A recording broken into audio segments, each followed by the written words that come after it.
오늘 방문하신 분들 인사하는 시간 갖도록 하겠습니다. 우리 김영길, 김필자 집사님 누구신가요? 제가 직분을 잘 몰라서요. 우리 소개 올리겠습니다. 우리 환영의 박수 부탁드리겠습니다.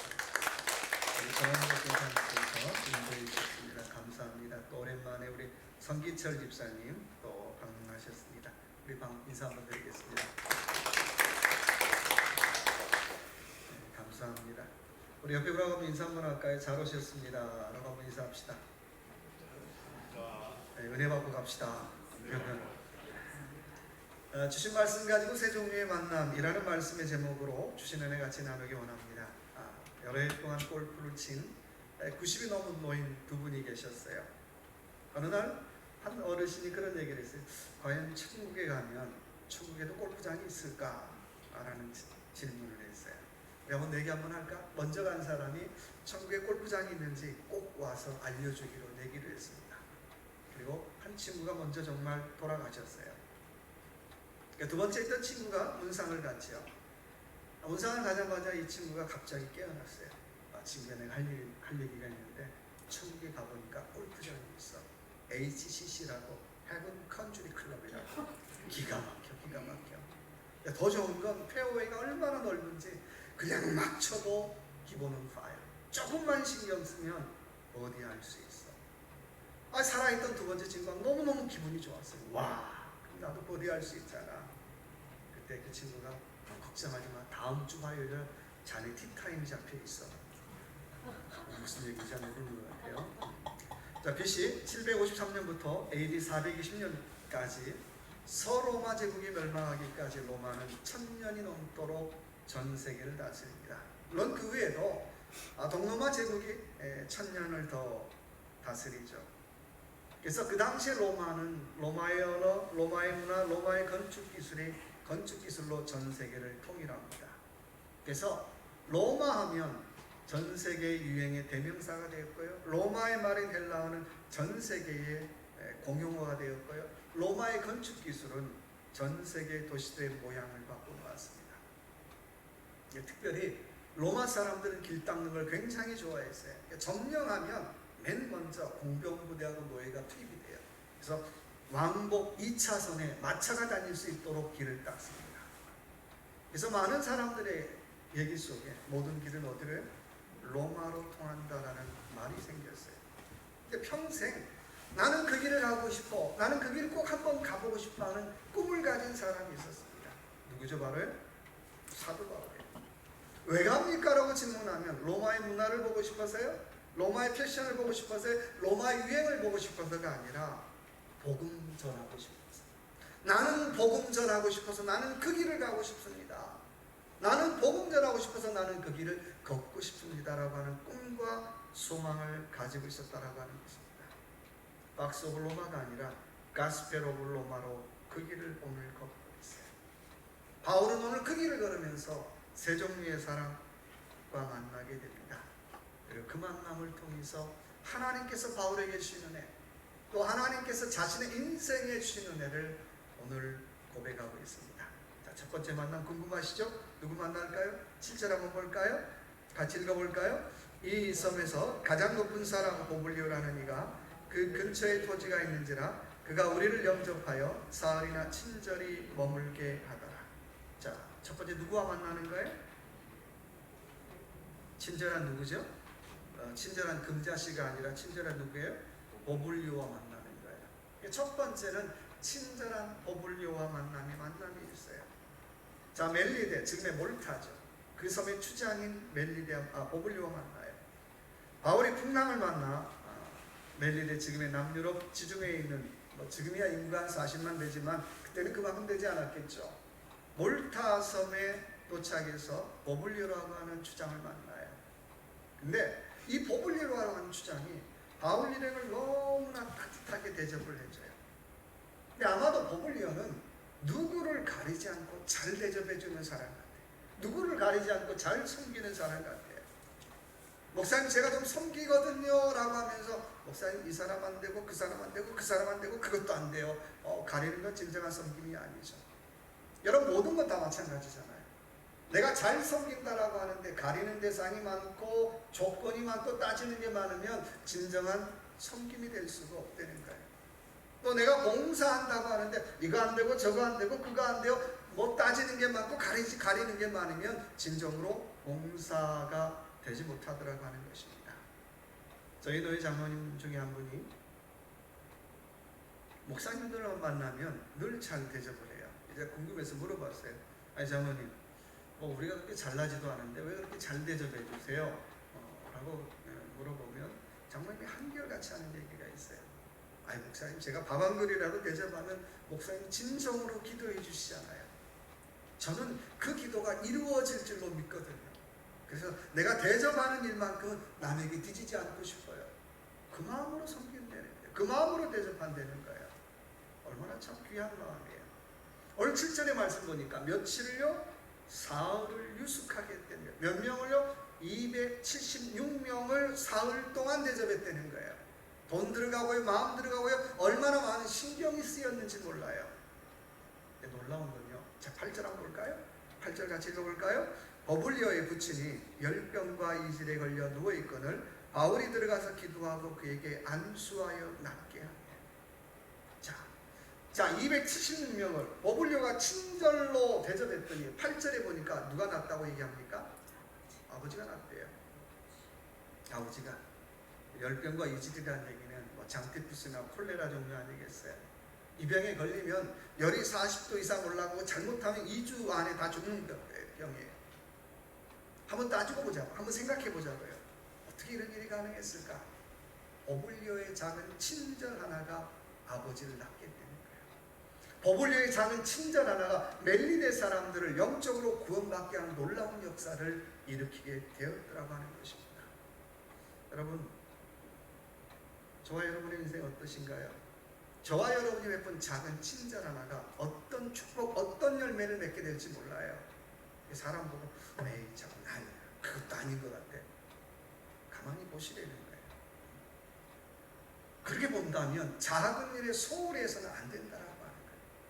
하나님, 내가 베푼 작은 친절이 나에게 어떤 복으로, 내 가정에 어떤 축복으로, 내 교회에 어떤 역사가 일어날지 모르기 때문에 우리는 매사에 작은 일이든 큰 일이든 가리지 않고 최선을 우리는 다할 뿐이라고 하는 것입니다. 지금은 아니지만 오래전 얘기 한번 하겠습니다. 1995년 타임즈에 실린 인물 중에 하나가 MK택시 신화를 이룬 유봉식 사장님이라는 분이 계십니다. 제일 대표죠. MK택시를 세우고 승승장구했던 분이에요. 근데 그가 운영했던 MK택시는 사람들이, 손님들이 타면 꼭 세 가지 질문을 해요. 첫째는 감사합니다. 오늘 당신을 모실 안목입니다. 나는 당신이 어디로 가는지 나는 정확하게 알고 있습니다. 내릴 때에는 감사합니다. 손님, 혹시라도 잊어버리신 물건 없는지 다시 한번 확인하시고 내리십시오라고 인사를 해요. 근데 매일마다 MK택시 기사들은 이 얘기를 계속해서 매일 반복하는 거예요. 혹시라도 운전하다가 이 질문을 잊어버리게 되면 그날 MK택시 기사에서 이분은 잘리는 거예요. 쉬는 거예요. 그가 MK택시를 설립한 이유는 딱 하나였어요. 손님이 택시를 타고 얼마나 감동할 수 있는가를 보여주자는 거였어요.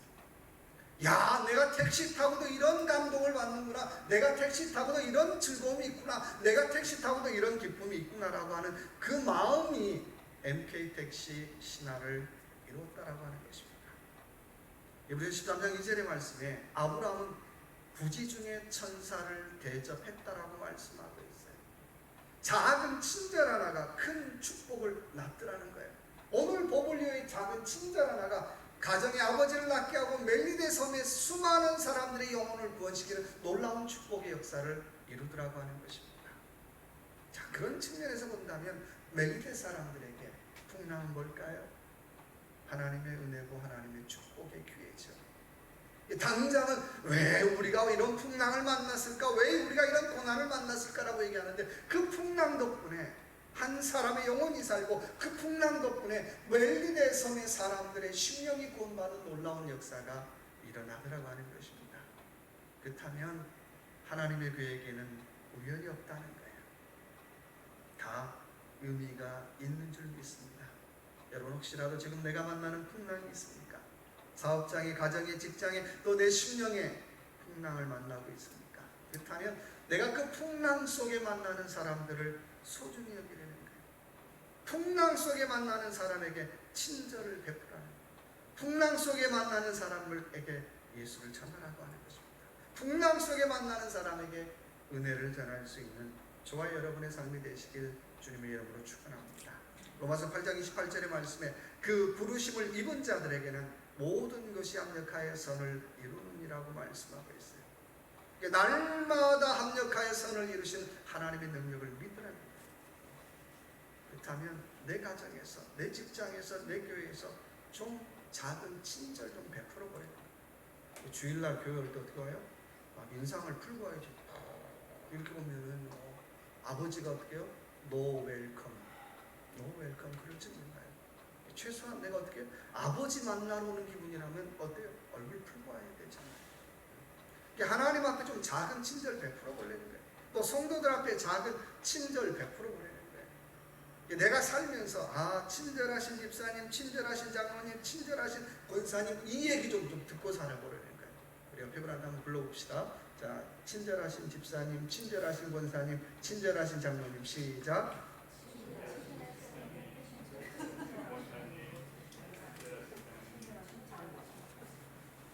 두 번째 만남은 제자와의 만남입니다. 오늘 15절 한번 볼까요? 15절요. 그곳 형제들이 우리의 소식을 듣고 아비오 광장과 트레이스 따바레네까지 마주러 오니 바울이 그들을 보고 하나님께 감사하고 담대한 마음을 얻으니라.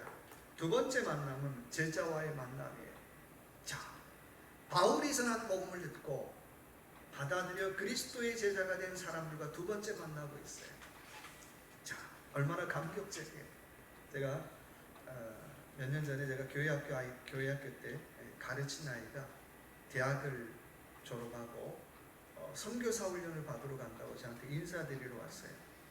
제 눈에는 늘 코 찔찔 흘리고 죄송해요. 제가 사람 될까? 그랬는데 어느 날 보니까 선교사 훈련 받으러 간다고 인사드리러 왔어요. 겉으로는 얘기 못했는데 속으로 얼마나 뿌듯하던지. 와, 제가 선교사 훈련 받으러 갔는데 제가 선교사가 됐는데 그리고 아프리카로 떠나는 거예요. 여러분 정말 큰 기쁨이 뭘까요? 세상에 많은 기쁨이 있지만 사람을 키우는 기쁨보다 더 큰 기쁨 없어요. 오늘 13절의 말씀 보니까 바울은 보디올에서 1차 환영위원회와 만나요. 많은 사람들이 와서 웰컴했겠죠. 그리고 거기에 참석 못한 사람들은 2차로 어디에서 만나요? 아비오 광장 부근에 있는 상관, 새 여인숙이 있는 곳까지 40마일을 걸어와서 두 번째 만나는 거예요. 요즘 말로 말하면 삼거리에서 환영 파티하는 거예요. 옛날에 중요한 건 다 삼거리에서 하잖아요. 삼거리에서 웰컴 바울 그리고 프랑카드를 걸고 만나는 거예요. 여러분 그 모습을 봤던 바울이 얼마나 감격했을까요? 오늘 말씀 보니까 반기다라는 맞이한다라는 의미는 헬라어로 개선장군처럼 맞이하는 거예요. 여러분 개선장군 어떻게 맞이합니까? 실제로 삼관에서 아비오 광장까지 그 거리는 로마의 장군이 승리하게 되면 거기서 어떻게 환영 파티하는 만남이었어요. 여러분 개선장군처럼 만난다는 건 이렇게 만나는 거죠. 첫째는 어떻게 해요? 꽃을 뿌리는 거고요. 두 번째 나팔 부는 거고요. 세 번째 어떻게 해요? 웰컴하며 소리를 지는 거예요. 만약에 오늘도 우리가 또 새로 방문하신 분들이 있는데 교회 나오는데 정말 개선장군처럼 한번 맞이한다고 한번 생각해 보세요. 와, 꽃은 뿌리지 못하지만 웰컴하며 소리를 지르고 나팔을 불고 감격하게 맞이한다고 한번 생각해 보세요. 그럼 다른 교회 가겠어요? 야, 내가 여기 왔는데 나를 개선장군처럼 맞이해. 다른 교회 못 갈 것 같아요. 여러분 만약에 가정에서 남편이 하루 일과를 끝내고 집에 들어왔어요. 어떻게 맞이해야 돼요? 웰컴하며 소리를 치면서 정말 그렇게 맞이한다고 한번 생각해 보세요. 그러면요, 뭐 남편이 어떻게 해요? 늦게 오고 싶어도 들어오지 않을 것 같아요. 근데 가면 개선장군처럼 맞이해 주는 건 있어요. 개는 개선장군처럼 콕콕 맞이해 주는데 왔어? 여러분, 내가 남편이 일을 마치고 돌아왔는데 내가 내 남편을 종처럼 맞이한다고 생각해 보세요. 그럼 나는 뭐 돼요? 종부인요? 종부인이라고 그렇게 쓰시나요? 안 할게요. 그거밖에 안 돼요. 그러나 내가 내 남편을 정말 개선장군처럼 맞이하면 나는 뭐가 될까요? 장군부인 되잖아요. 장군부인 되잖아요.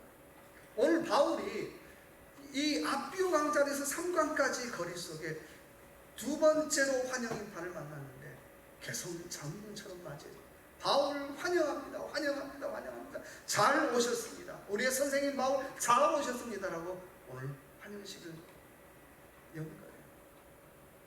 바울의 입장에서 보면 내가 언제 죽을지 모르잖아요. 로마 땅에 와서 또 누가 나를 위해서 기도해 주는 사람이 있을까? 누가 나를 위해서 정말 애써주는 사람이 있을까? 그런 낙심된 마음을 가지고 로마 땅에 도착했는데 도착하자마자 웰컴 바울, 많은 사람들이 나와서 바울을 개선장처럼 맞이해준 그 모습 앞에 오늘 말씀 보니까 바울은 어떻게 해요? 큰 힘을 얻고 감사했다라고 말씀하고 있어요.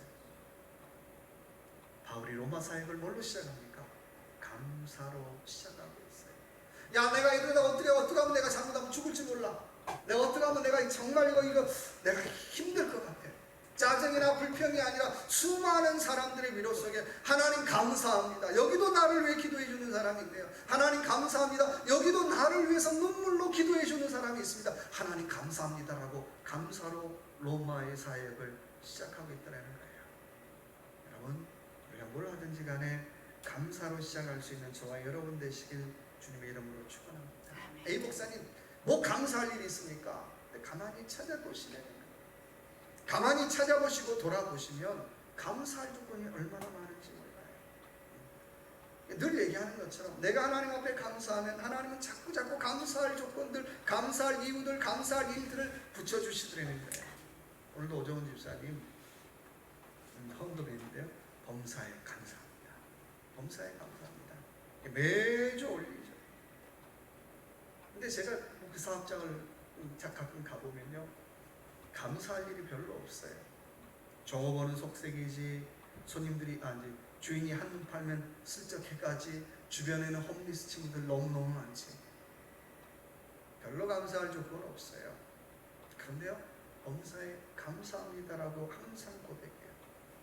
여러분, 이게 진짜 감사 아닐까요?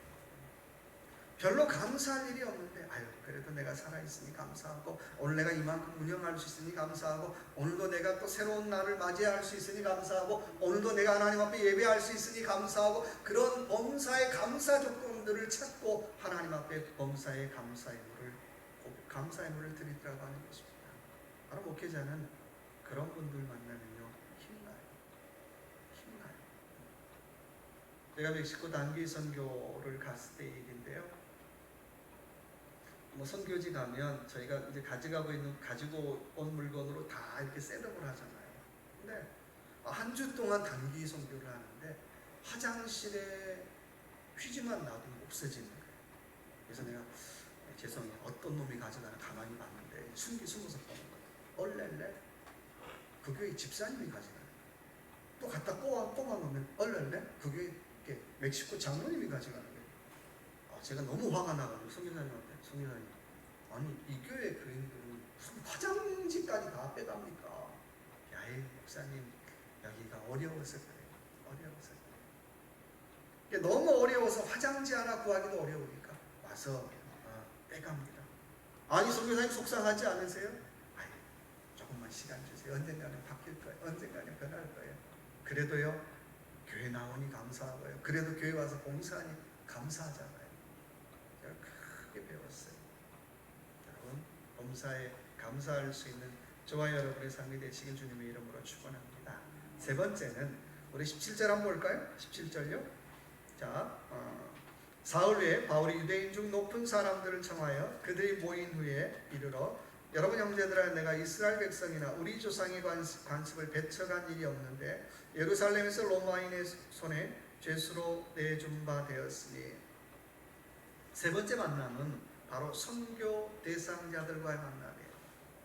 자, 누구를 만나고 있어요? 유대 지도자들을 만나고 있어요.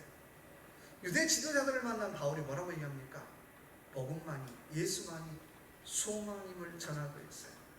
그러니까 바울은 어디를 가든지 간에 그 동네 유지 찾아가는 거예요. 그래서 가서 뭐 얘기하는 거예요? 다른 얘기하지 않아요. 계속해서 복음, 계속해서 예수, 계속 하나님 나라에 대한 복음만을 전하고 있어요. 여러분, 저도 그렇게 살지 못하는데요. 신앙인이 첫 번째로 전해야 될 일이 뭘까요? 목사님 정치가 어떻고요? 경제가 어떻고요? 나라 살림이 어떻고 좋아요. 근데요, 첫 번째로 해야 될 일이 있다면 뭘까요? 복음이잖아요. 바울은 다른 거 별로 관심 없었어요. 일단은 어떻게 해요? 지도자들 만나면 예수, 지도자들 만나면 복음 증거하는 일에 최선을 다하더라고 하는 것입니다. 바울이 지금 어디로 가고 있습니까? 물론 로마에 조금 있으면 셋집 감옥에 들어가는 거잖아요. 아마 저 같으면 지도자들 만나서 세상 말로 와이를 좀 쓰면서 어떻게 내가 진짜 억울하거든요. 내가 나쁜 짓 하나도 안 냈거든요. 내가 한 일이 있다면 복음 전하는 것밖에 없는데 어떻게 좀 잘 좀 안 될까요? 이런 얘기 있을 것 같아요. 근데 바울은 그 누구를 만나도 내가 억울합니다. 내가 억울하게 옥살이 갑니다. 내가 뭐 아무 잘못도 저지른 거 없는데 내가 옥살이 갑니다. 그런 얘기 하지 않아요. 바울은 처음부터 끝까지 복음만 전하고 있더라는 거예요. 처음부터 끝까지 예수만 전하고 있더라는 거예요. 내가 결백하다고, 내가 억울하다고 그것 증명하는 데 시간 보내지 않더라는 거예요. 복음 전하고 복음 증거하는 일에 최선을 다하고 있더라고 하는 것입니다. 23절의 말씀 보니까 이렇게 말씀하고 있습니다. 그들의 날짜를 정하고 그가 유숙하는 집에 많이 오니 바울이 아침부터 저녁까지 강론하여 하나님의 나라를 증언하고 모세의 율법과 선지자의 말을 가지고 예수에 대하여 권면하더라 라고 말씀하고 있어요. 그 셋집에서 아침 저녁으로 복음 전하는 일에 집중하고 있어요.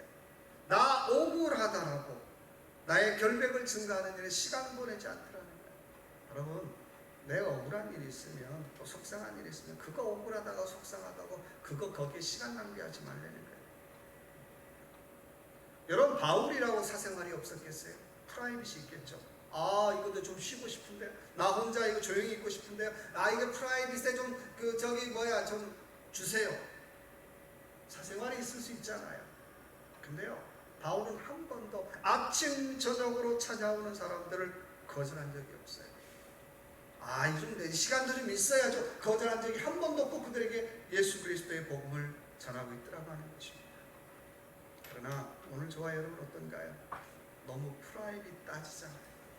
너무 자기 것 따지잖아요. 너무 자기의 편함 따지잖아요.